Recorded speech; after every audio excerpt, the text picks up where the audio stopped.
कक्षा 12वीं के हायर सेकेंडरी बोर्ड परीक्षा मुख्य परीक्षा वर्ष 2024 बायोलॉजी का पेपर है बोर्ड का।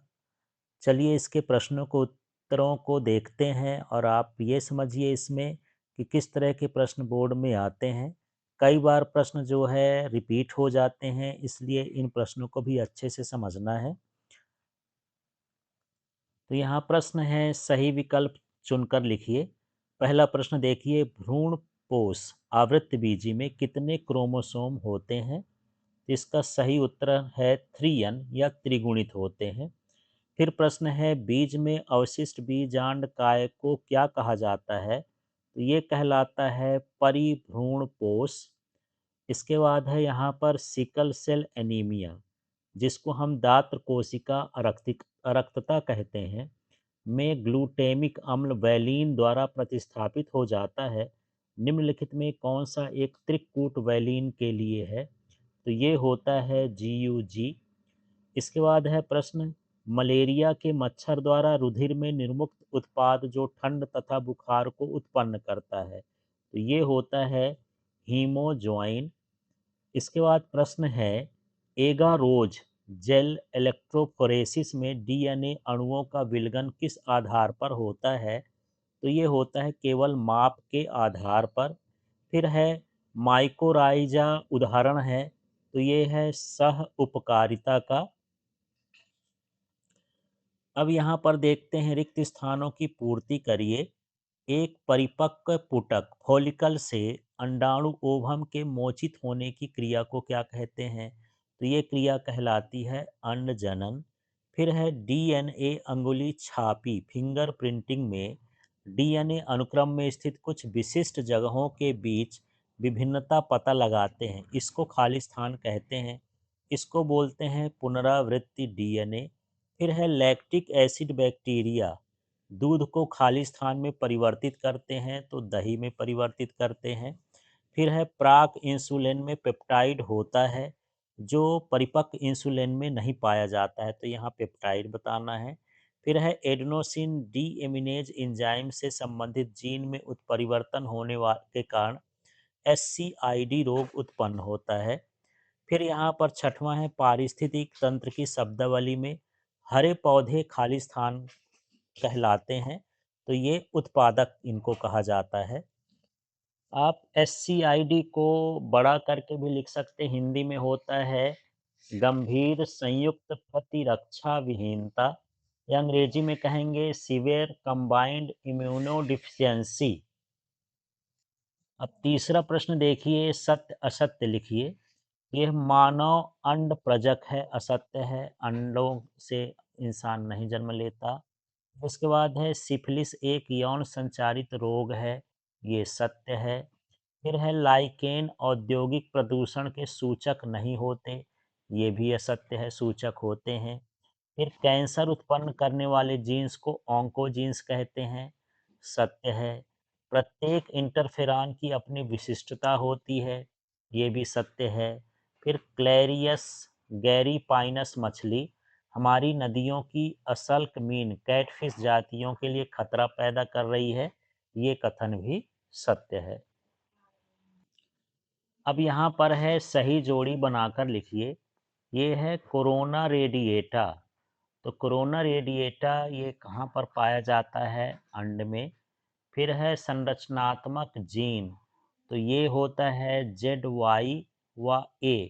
फिर है, टी लिम्फोसाइट्स, तो टी लिम्फोसाइट्स बनती कहाँ है? अस्थि मज्जा में। फिर है, स्पर्धा, तो ये होती है हानिकारक पारस्परिक क्रिया।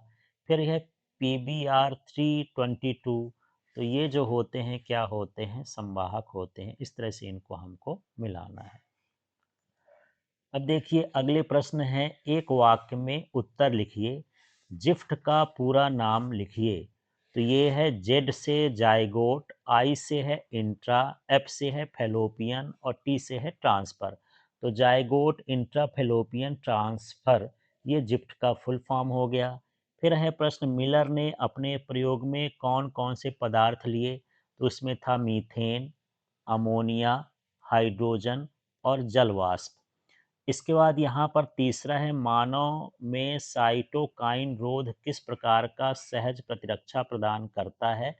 तो इसको यहाँ लिख दिए हैं, विषाणु संक्रमित कोशिकाएं इंटरफेरॉन नामक प्रोटीन का स्रावण करती हैं। इस तरह से ये जो है प्रतिरक्षा का काम करता है, इंटरफेरॉन प्रोटीन जो उत्पन्न करता है उससे। फिर है चौथा, उस जीवाणु का नाम लिखिए जो बीटी टॉक्सिन उत्पादित करता है। तो ये होता है बैसिलस यूरिन जिएंथिस। जिएंथिसिस इस तरह का ये नाम है इसका। तो एक बार इसको अच्छे से आप देख लेंगे, है ना, यूरिन बैसिलस यूरिन जिएंसिस। इसके बाद है, पृथ्वी का फेफड़ा किसे कहते हैं? तो जो विशाल अमेज़न के वर्षा वन है या जंगल हैं, उन्हीं को पृथ्वी का फेफड़ा कहा जाता है।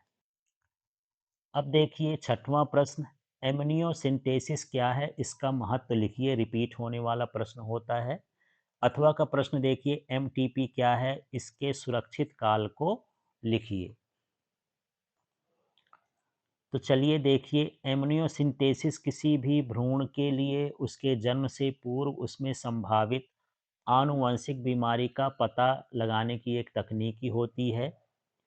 इस जांच द्वारा विकसित हो रहे भ्रूण का स्वास्थ्य, लिंग या आनुवंशिक रचना निर्धारित होती है।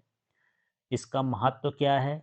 शिशु के असामान्य होने की स्थिति में चिकित्सकों के परामर्श से गर्भपात कराया जा सकता है। तो इस तरह से एमनियोसिंथेसिस के बारे में लिखना है। और यदि आप दूसरे तरीके से भी लिखते हैं, दूसरे रूप में भी लिखते हैं, तो वो भी सही है। इसके बाद यहाँ पर एमटीपी का अर्थ क्या है? तो उसको देखिए, गर्भावस्था पूर्ण होने से पहले जानबूझकर या स्वैच्छिक रूप से गर्भ के समापन को प्रेरित गर्भपात या medical termination of pregnancy MTP कहते हैं। सुरक्षित काल देखिए, सगर्भता के 12 सप्ताह की अवधि में कराया जाने वाला एमटीपी काफ़ी सुरक्षित माना जाता है। अब इसका सातवां प्रश्न, बिंदु उत्परिवर्तन क्या है? एक उदाहरण दीजिए। अथवा का प्रश्न देखिए, नर मानव हीमोफीलिया जीन को कभी भी पुत्र में नहीं पहुंचा सकता, क्यों? अब यहाँ बिंदु उत्परिवर्तन क्या है, इसका प्रश्न था। तो देखिए, डीएनए के एकल क्षार युग्म के में परिवर्तन से जो उत्परिवर्तन होता है उसे बिंदु उत्परिवर्तन कहते हैं। उदाहरण के लिए देख सकते हैं सिकल सेल एनीमिया। अब यहाँ पर इसका अथवा प्रश्न था कि जो हीमोफीलिया की बीमारी है वो पुरुष द्वारा नहीं ट्रांसफ़र हो सकती है, इसको देख लेते हैं। तो यहाँ देखिए, हीमोफिलिक लक्षण के जीन्स अप्रभावी होते हैं तथा एक्स गुणसूत्र पर स्थित होते हैं, लेकिन वाई गुणसूत्र पर इसके एलील का अभाव होता है। चूंकि पुरुषों में केवल एक्स गुणसूत्र अप्रभावित जीन होने पर भी यह रोग हो जाता है। तो यहाँ पर हम इसके रोग के बारे में ये चाहें तो आप ये डायग्राम बना सकते हैं। ये एक्स एक्स सामान्य स्त्री है और ये एक्स एक्स वाई है, ये हीमोफिलिक पुरुष है। तो इस एक्स के साथ इस एक्स का और इस एक्स के साथ भी हम ये क्रॉस कराए हैं। तो एक्स एक्स एच, इसी तरह से इस एक्स के साथ वाई का करेंगे और इसके साथ भी इस एक्स का भी वाई के साथ करेंगे। तो एक्स वाई ये सामान्य पुत्र पैदा होता है, ये वाहक पुत्री पैदा होती है। अब यहाँ है आठवां प्रश्न, अनुकूली विकिरण क्या है? उदाहरण दीजिए। अथवा का प्रश्न देखिए, हार्डी वीनबर्ग का नियम लिखिए। तो आठवां प्रश्न देखिए, एक विशेष भू भौगोलिक क्षेत्र में विभिन्न प्रजातियों के विकास का प्रक्रम एक बिंदु से शुरू होकर अन्य भौगोलिक क्षेत्रों तक प्रसारित होने को अनुकूली विकिरण कहते हैं। उदाहरण देखिए, डार्विन की फिंच इस प्रकार की घटना का एक सर्वोत्तम उदाहरण है। अब अथवा वाला प्रश्न देखते हैं। तो यहाँ अथवा वाला प्रश्न था हार्डी वीनबर्ग का नियम। तो चलिए इसको देखते हैं।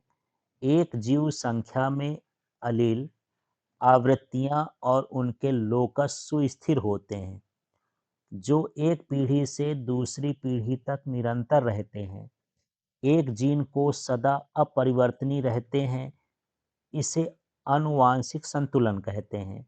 जैसे ये पी स्क्वायर है, 2pq प्लस क्यू स्क्वायर का मान फिक्स रहता है कितना, 1। यहाँ p प्लस क्यू स्क्वायर की द्विपदी अभिव्यक्ति है।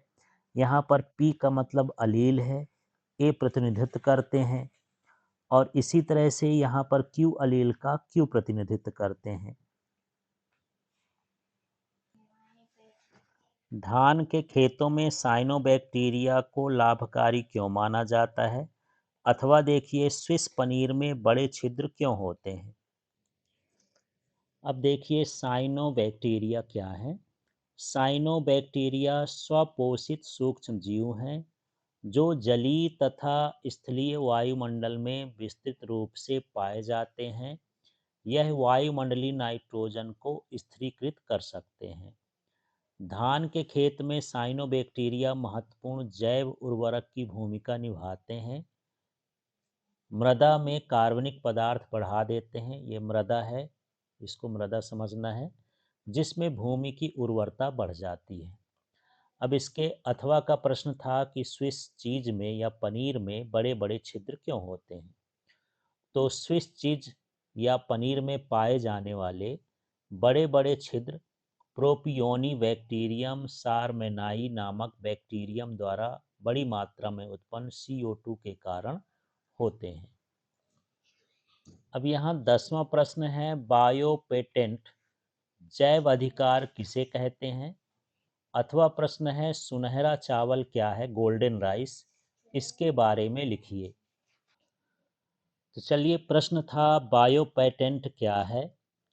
आनुवंशिक पदार्थों, पौधों व अन्य जैविक संसाधनों का उपयोग करके बनने वाले उत्पादन तथा तकनीकी या प्रक्रिया का रजिस्ट्रेशन या पेटेंट कराने को बायो पेटेंट कहते हैं।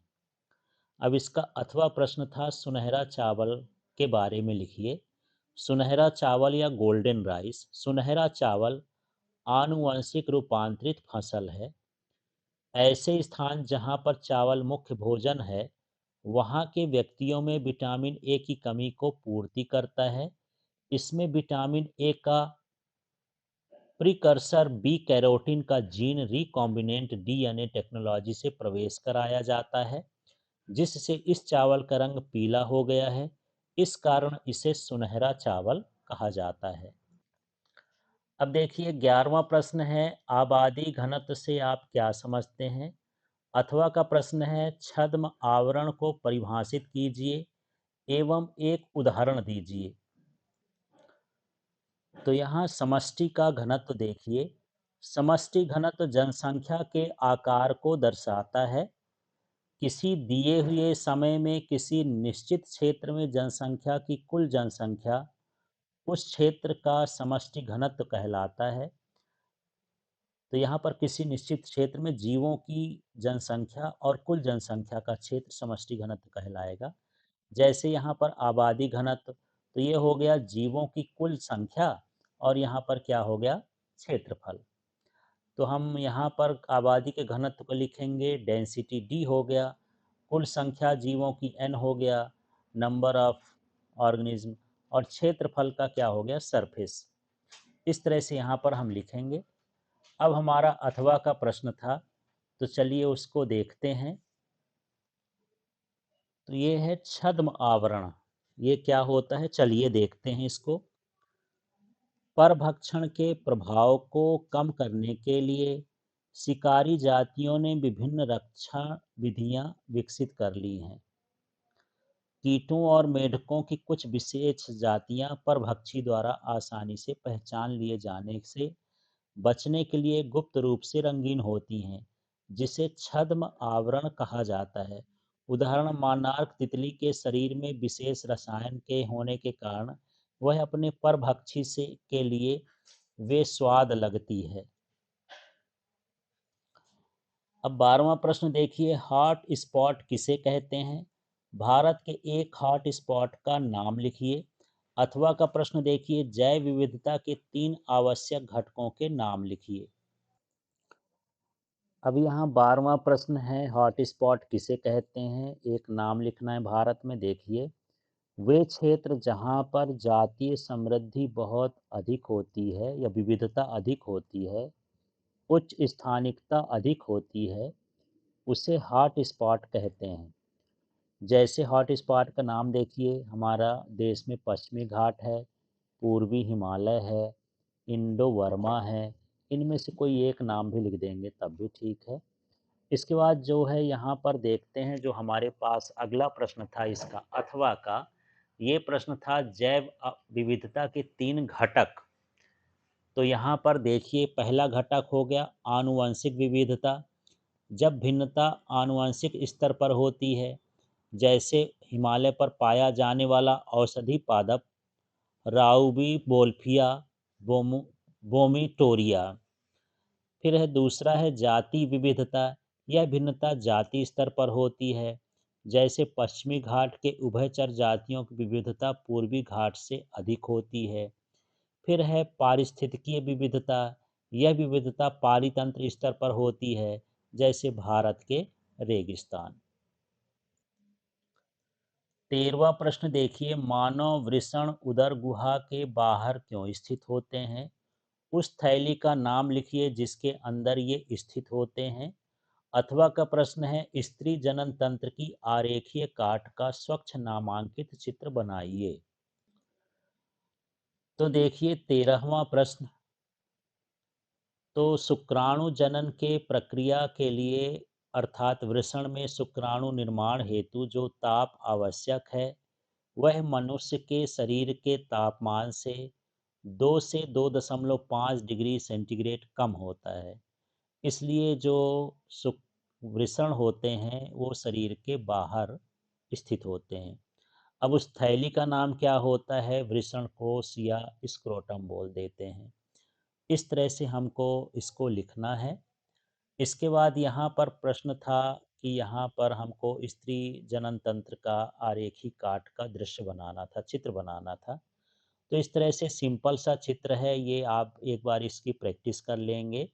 यहाँ पर ये देखिए, जो भी अंडाशय है, गर्भाशय, ग्रीवा, एंड्रोमेट्रियम है, योनि है, फिम्बरी है, कीप है, एम्पुला है, अंडवाहिनी है। इस तरह से इसमें कुछ मेन मेन जो इसके भाग हैं उनको दर्शाना है। अब 14वां प्रश्न देखिए, एकल संकर क्रॉस क्या है?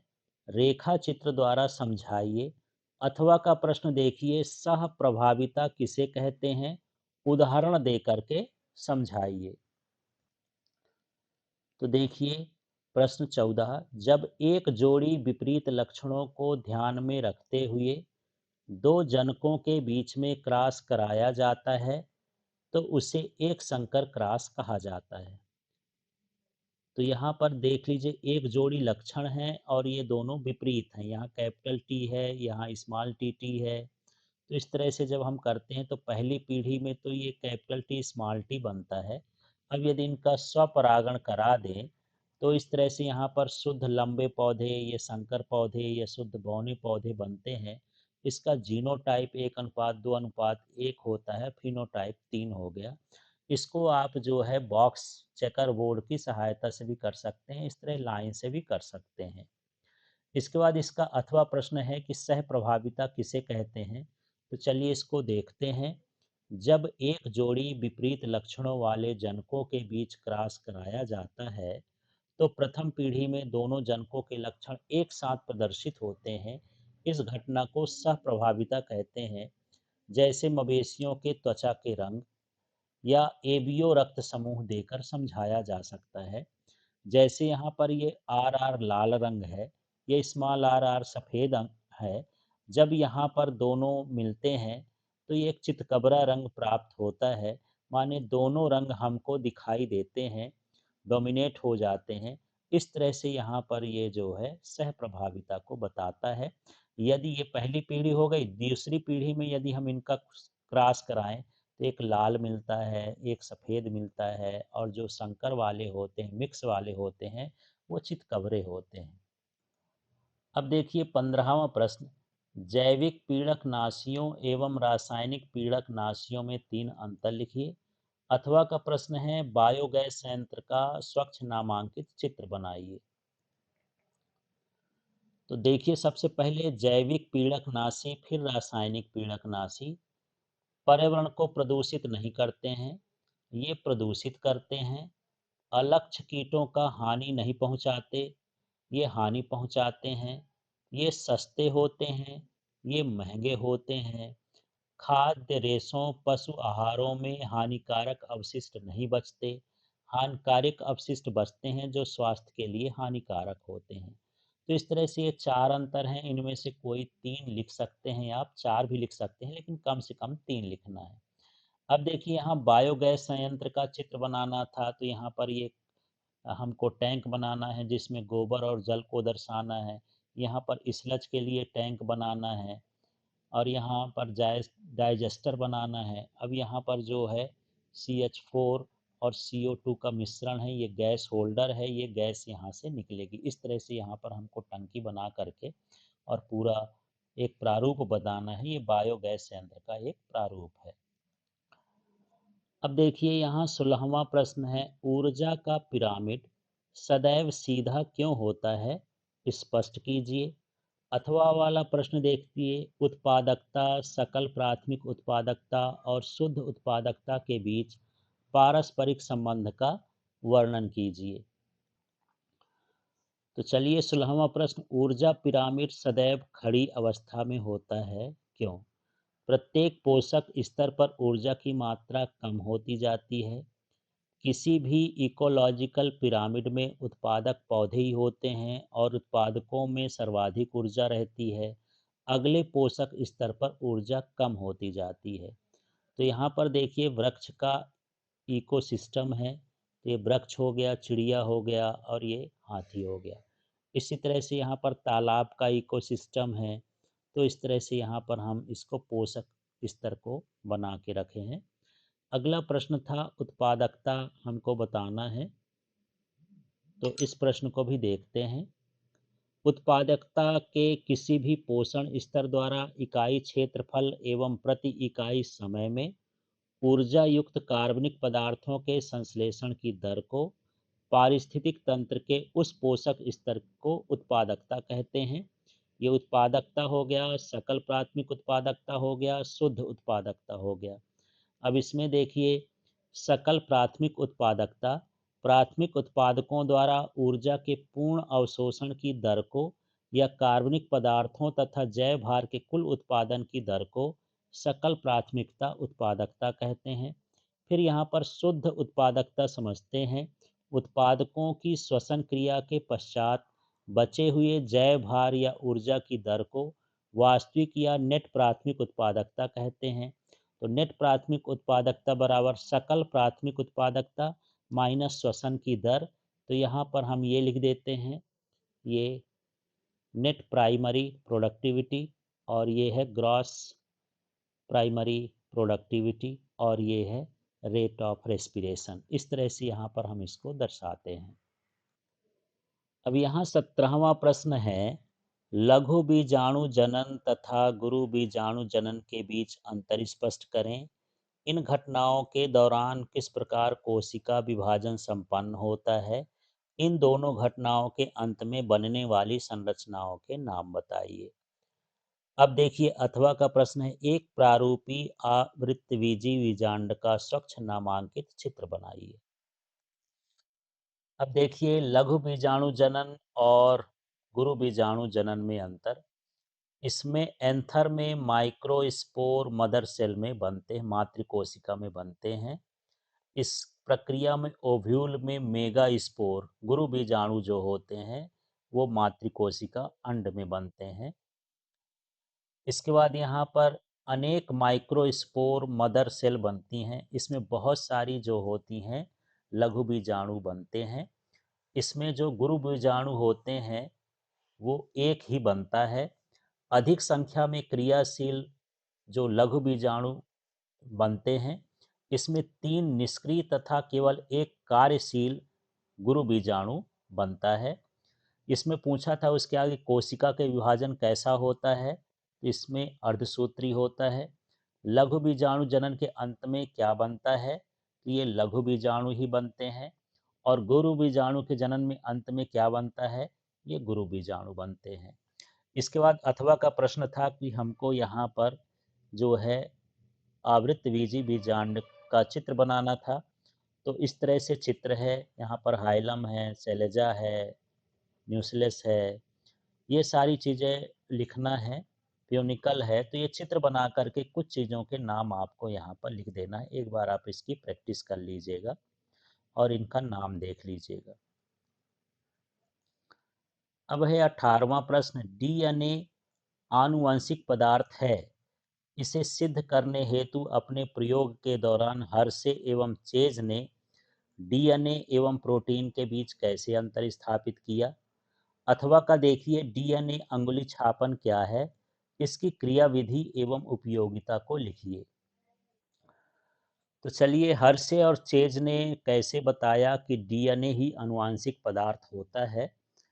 तो देखिए, हर्शे एवं चेज ने जीवाणु भोजी की सहायता से जीवाणुओं में जीन वहन के द्वारा यह प्रमाणित करने में सफल रहे कि डीएनए ही एक पीढ़ी से दूसरी पीढ़ी में आनुवांशिक पदार्थ के रूप में संचरित होता है।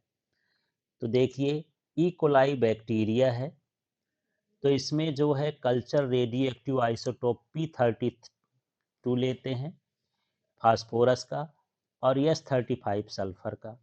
जो P32 डीएनए है, फास्फोरस है, और S35 प्रोटीन के लिए अमीनो अम्ल है।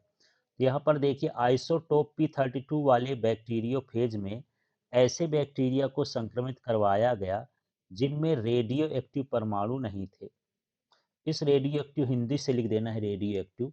तो पाया कि सभी बैक्टीरियोफेज के डीएनए P32 रेडियो एक्टिव प्रकृति के हो जाते हैं। आइसोटोप S35 वाले बैक्टीरियोफेज में पाया जाता है कि प्रोटीन का आवरण बाहर ही रह गया और बैक्टीरियोफेज बैक्टीरिया में उत्पन्न हुए उनमें रेडियो एक्टिविटी नहीं थी। अब इसी को हमको इस चित्र में लिखना है। तो ये दो चित्र बने हैं बैक्टीरियोफेज के। इसमें जो है S35 और P32 और ये जीवाणु भोजी हैं, और इस तरह से इसमें प्रवेश कराने, तो ये संक्रमण अवस्था हो गई, फिर इसमें अनावरण हो गया, इसमें अपकेंद्रण हो गया। तो यहाँ पर कोशिकाओं में विकिरण का पता नहीं लगा और कोशिकाओं में विकिरण का पता लगा। तो इस तरह से आपको चित्र को बना करके और इसका वर्णन करना है। अब इसका अथवा का प्रश्न था, देख लेते हैं।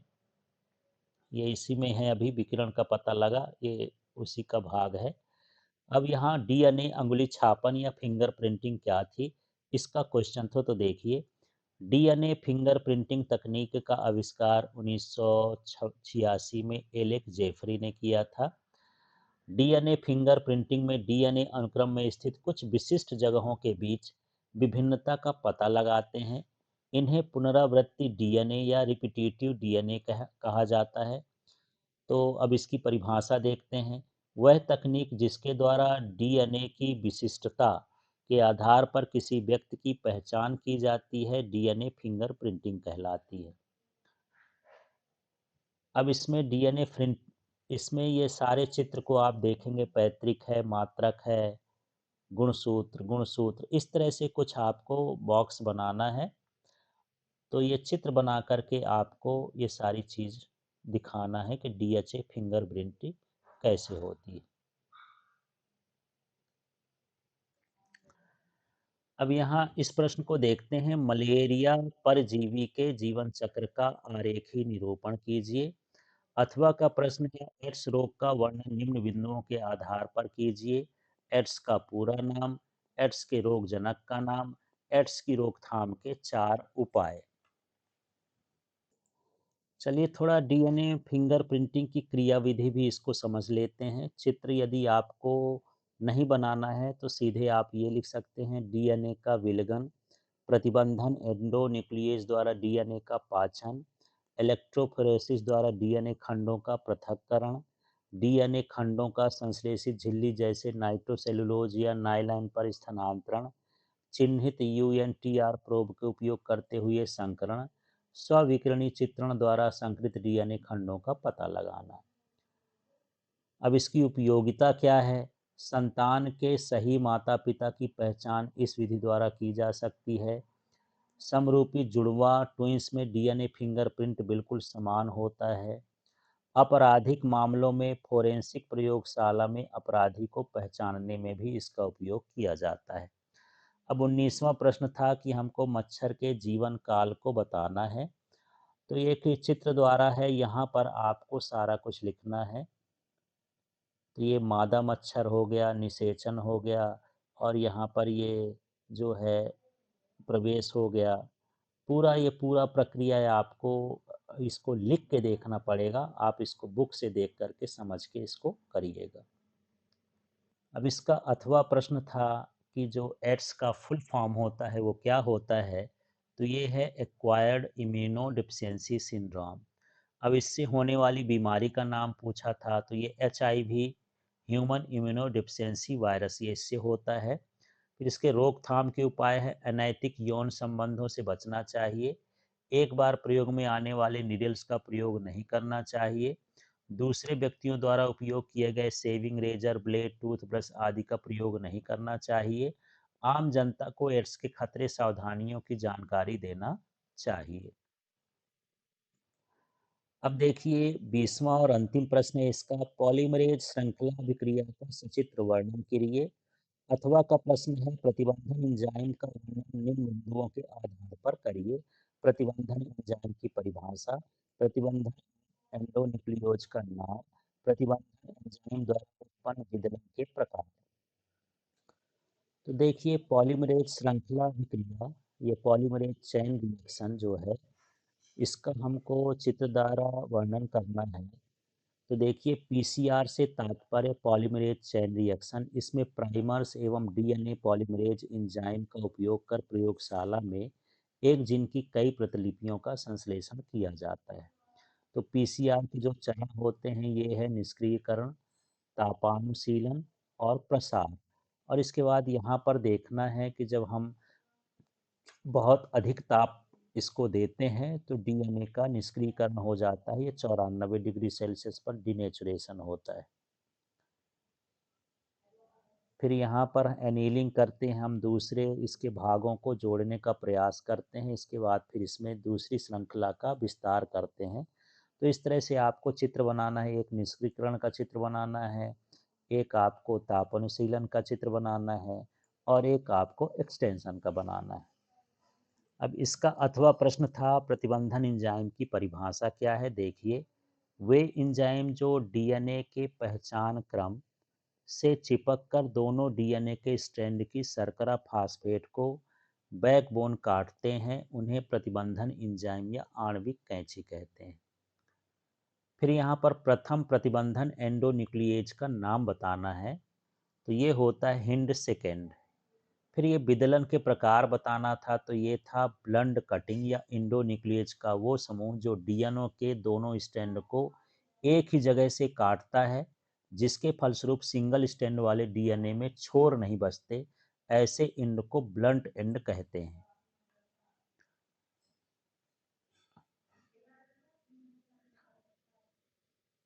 कुछ इस तरह से आपको ये लिखना है और बताना है, ये ब्लंट एंड बचता है। इसके बाद यहाँ पर दूसरा है स्टिकी एंड या स्टेगर्ड कटिंग। एंडोन्यूक्लियोज का समूह जो छोटे एक श्रृंखला छोरों को उत्पन्न करता है, ऐसे एंड को स्टिकी या कोहेसिव एंड कहते हैं। तो इस तरह से ये आपको चित्र बनाना है। तो इस तरह से ये पेपर पूरा समाप्त होता है। इन प्रश्नों की एक बार आप प्रैक्टिस कर लेंगे।